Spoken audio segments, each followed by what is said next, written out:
Time now for our top 4 at 4 Politifact Wisconsin stories. We are joined by Greg Borowski with the Milwaukee Journal-Sentinel. So let's take a look at the most popular or clicked on Politifact Wisconsin stories in October. We're going to start with the 4th most popular. This came from Assembly Speaker Robin Vos about red flag laws. And here's what he said, that these guns, you cannot take them away.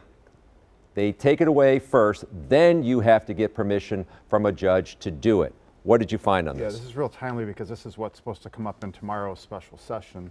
And the measure at hand here being proposed doesn't do this. And by and large, these laws don't do that. They require judicial approval first. The one exception is Indiana.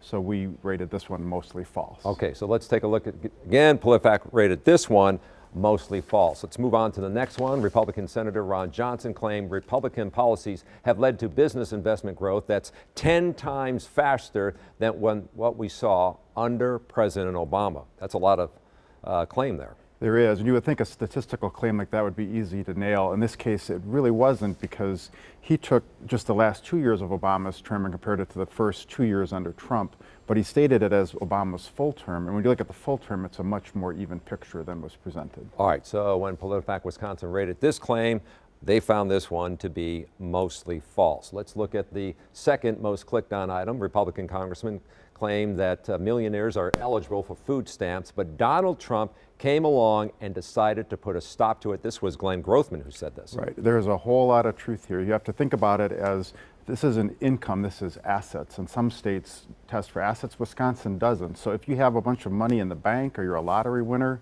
that doesn't get counted when it's determining whether you're eligible for food stamps. They just look at your income. All right, so how did you rate this one? Let's take a look at the truth-o-meter on this. It's true. One. All right, this one's true. Let's look at now the top story in October. Senate Majority Leader Scott Fitzgerald said universal background checks involve asking people, quote, to submit the serial number to their guns to a state or federal official, and that violates the Second Amendment, a hot topic. Yeah, very hot topic. There's a lot wrong on this one too, in that, you know, these private gun sales, while that serial number may wind up on a piece of paper, it doesn't get submitted to the government for years, maybe decades later. The government can't, by law, create a registry, and the courts have upheld this measure, so it's not in violation of the Second Amendment. All right, so Politifact Wisconsin rated this one mostly false. Something interesting about the top 4, these are all Republicans that were fact-checked. Of course, viewers and readers clicked on these. We're not just fact-checking Republicans. We fact-check everybody. I went back and looked earlier today.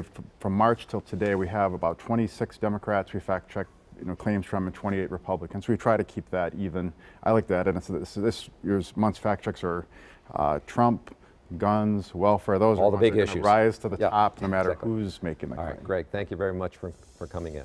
We'll be right back.